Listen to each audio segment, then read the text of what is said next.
Assalamualaikum warahmatullahi wabarakatuh. Berikut ini adalah video di mana rakyat Indonesia menggugat status kewarganegaraan atau status WNI orang Yaman yang ada di Indonesia. Ini rupanya Habib imigran Yaman ternyata statusnya orang asing karena tidak pernah mengajukan sebagai WNI. Kalah dengan pemain sepak bola yang jelas-jelas sudah dinaturalisasikan menjadi WNI.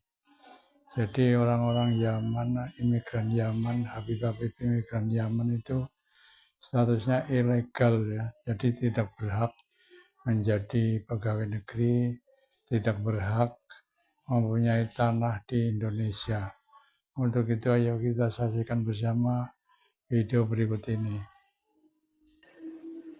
Assalamualaikum warahmatullahi wabarakatuh. Rahayu, rahayu, rahayu Nusantaraku. Salam sejahtera bagi yang beragama lain. Baik, pemirsa Gus Fuad Channel, sesuai dengan janji kita di podcast beberapa hari yang silam dengan Bung M. Subhan SHMH.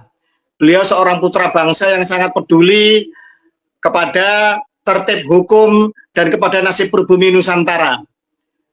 Tadi siang jam 13.30 beliau telah melaksanakan sidang pertama uji materi ke Mahkamah Konstitusi terkait kewarganegaraan orang-orang asing yang tinggal di Indonesia dan terbukti terkonfirmasi mereka belum pernah mengajukan kewarganegaraan. Terutama diantaranya adalah klan Ba'alwi, imigran dari Yaman yang akhir-akhir ini viral disoroti dengan berbagai macam penyimpangan, termasuk pengakuan cucu Nabi yang belum terkonfirmasi, bahkan terindikasi palsu.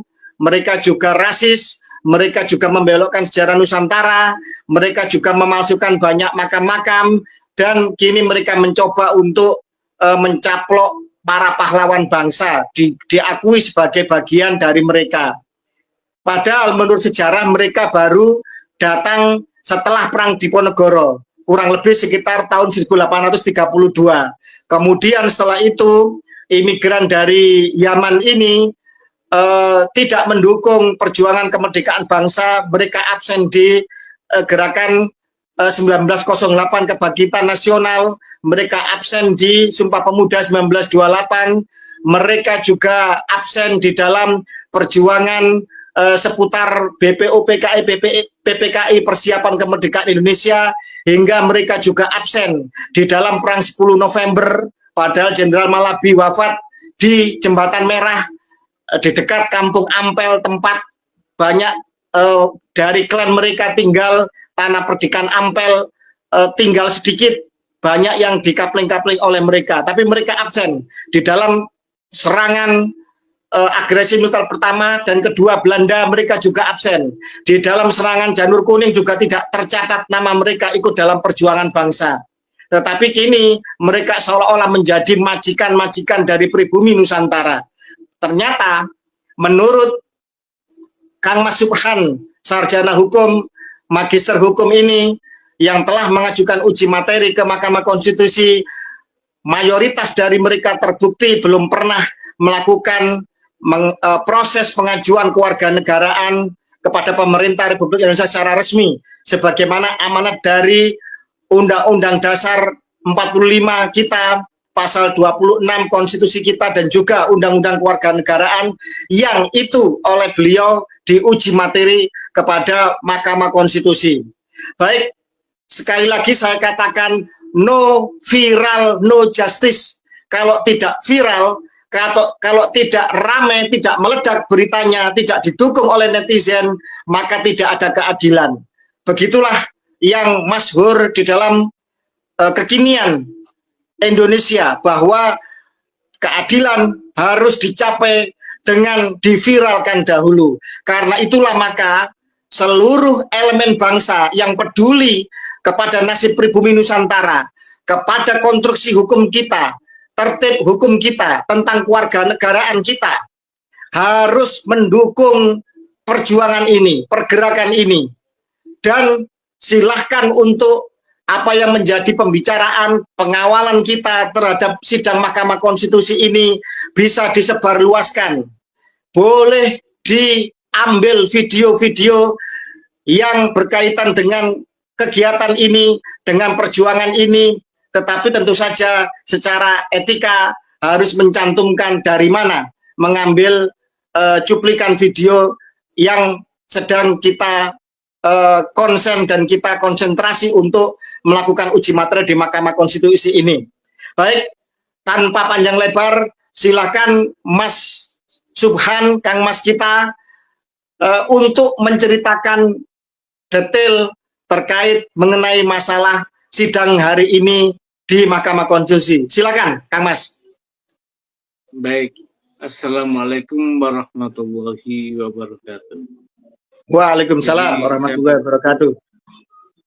Tadi dimulai sidang panel, sidang sidang pertama oleh Mahkamah Konstitusi perkara nomor 14, yaitu perkara permohonan uji materi yang saya ajukan. Pada intinya, Majelis Hakim panel setuju dengan permohonan saya, namun ada beberapa perbaikan, dan itu saya terima sebagai masukan karena perbaikannya hanya bersifat asosial itu, atau hal yang tidak pokok, nggak apa-apa. Cuman ada salah penulisan, ada hierarki undang-undang yang kelewati, hanya itu. Tapi substansi daripada permohonan saya, justru hakim ada kekhawatiran ini berdampak sangat luar biasa, kata dia. Pasti. Dia bilang begitu. Maka begini, harus ada dukungan yang luas oleh bangsa ini agar ini dikabulkan. Tetapi andai kata karena hakim mudah khawatir begitu, nggak dikabulkan, juga tidak apa-apa sebenarnya. Karena materi undang-undang, Undang-Undang Dasar pasal 26 itu jelas sekali. Yang menjadi bangsa Indonesia, yang menjadi warga negara Indonesia adalah bangsa Indonesia asli. Itu nggak bisa ditawar. Kalau ditanya, khususnya umpama Pak Alawi, kita tanya, apakah mereka bangsa Indonesia? Bukankah dia bangsa Yaman? Bahkan kalau ditanyakan kepada dirinya sendiri, dia akan pasti bilang, dia bukan bangsa Indonesia. Nah, itulah kekhawatiran hakim, kenapa kalau ini dikabulkan, akan menjadi luar biasa dampaknya itu. Karena di semua lini pemerintahan telah ada isian orang-orang Balawi ini. Hampir di semua lini pemerintahan itu ada sekarang dia. Nah, itu kalau dikabulkan, itu teranulir dengan sendirinya mereka-mereka itu. Baik, sebentar. Sebelum terlalu jauh diceritakan, kami review bahwa sidang pertama tadi itu bersifat panel untuk melihat terkait materi gugatan, bukan gugatan ya, materi yang panjenengan ajukan, yang permohonannya, baik dari redaksional maupun sistematika atau hal-hal yang sebenarnya tidak krusial, itu agar diperbaiki. Ada masukan-masukan. Oke, itu yang pertama. Oke, itu yang pertama. Yang bersifat formal. Yang bersifat formal. Oke, tapi tidak substansial kan? Tidak mengubah. Oke, siap. Terima kasih. Kemudian yang kedua, ada statement dari salah seorang majelis hakim yang menyatakan bahwa uji materi ini akan berdampak sangat luas, sangat besar apabila nanti dikabulkan. Begitu? Patut di garis bawahi. Betul. kita nggak sebutkan nama hakimnya, nggak enak. Tapi Oke, siap. ada dalam ruangan itu ada suara hakim begitu. Ada suara Bahkan hakim yang sangat menyatakan luar, bahwa iya. oke. Ini Lah, kalau digabungkan artinya dampaknya luar biasa. dampaknya akan luar biasa, berdampak luas, berdampak yang sangat dahsyat ya Ya, di dalam kehidupan kebangsaan ini seandainya kemudian gugatan materi uji materi ini ternyata nanti dikabulkan. Jadi begitu. iya. Oke. Tapi tadi saya keluarkan argumen. Sekarang kalau nggak diputuskan, bagaimana sistem kewarganegaraan kita? Kacau. Ada orang asing menjabat di pemerintahan. Kacau bukan itu? Tak gituin. Kacau. Saya berargumentasi hanya itu aja. Nah, sedangkan Indonesia itu menganut azas paternal, keturunan darah dari bapak, dari laki-laki. Itu cukup jelas untuk membuktikan bahwa dia itu dari terah laki-laki nggak ada